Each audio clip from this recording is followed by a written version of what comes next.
سر بخاری اور مسلم میں آنکھ، کان، زبان، دل، ہاتھ اور پاؤں کے زنا کے بارے میں آتا ہے۔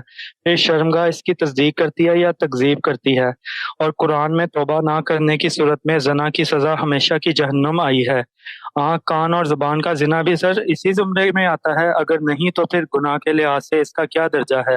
وضاحت فرما دیں، شکریہ۔ یہ بہت ہی غیر معمولی روایت ہے، اس میں دین کی بڑی حکمت بیان ہوئی ہے۔ اللہ تعالیٰ نے قرآن مجید میں اصول بیان فرمائے ہیں، ان کا نہایت ہی خوبصورت اطلاق رسالت مآب نے فرمایا ہے۔ یعنی ہم جب کسی گناہ کا ارتکاب کرتے ہیں تو ہر گناہ ایک درجے کا نہیں ہوتا۔ اصول میں یہ بیان کیا گیا ہے کہ گناہ کی جتنی صورتیں ہیں وہ بنیادی طور پر 3 ہیں: فواحش کی نوعیت کے گناہ، حق تلفی کی نوعیت کے گناہ، اور جان مال آبرو کے خلاف زیادتی کی نوعیت کے گناہ، جن کو قرآن مجید کبھی عدوان سے تعبیر کرتا ہے، کبھی بغی سے تعبیر کرتا ہے۔ ان میں بعض گناہ کبیرہ گناہ ہیں، بڑے گناہ ہیں، ان کو بھی ہم جانتے ہیں۔ تو زنا ایک بڑا گناہ ہے، جیسے چوری ایک بڑا گناہ ہے۔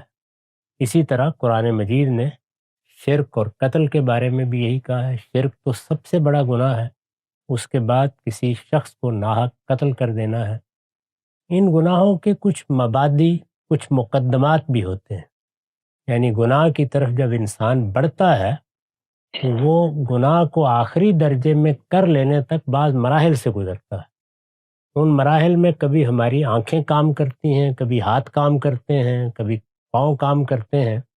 یہ ساری چیزیں جو سرزد ہو رہی ہوتی ہیں وہ گناہ کے مقدمات کی حیثیت رکھتی ہیں۔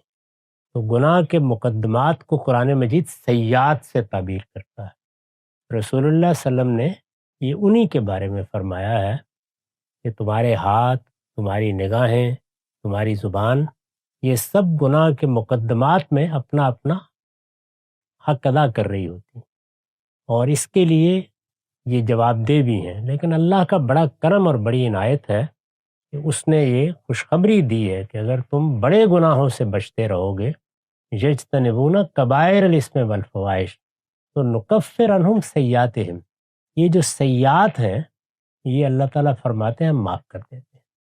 اسی کے بارے میں یہاں بھی فرمایا ہے کہ جب تم بدکاری کی طرف بڑھتے ہو تو اس کے مقدمات میں جتنی چیزیں پیش آتی ہیں وہ بھی گناہ ہے، وہ بھی گویا بدکاری ہی ہے، گویا بدکاری ہی ہے، یعنی وہ آخری درجے کا جرم تو نہیں ہوا لیکن وہ اسی سے متعلق سیئات اور صغائر ہیں۔ تو ان سب چیزوں سے آگے بڑھتے بڑھتے جب آخری مرحلے پر پہنچتے ہو تو اس وقت ظاہر ہے کہ پھر انسان ایک فیصلہ کرتا ہے، یا وہ اس گناہ کو کر گزرتا ہے اور یا لوٹ آتا ہے۔ تو فرمایا کہ اس موقع کا فیصلہ ہی اصل میں آخری فیصلہ ہوتا ہے۔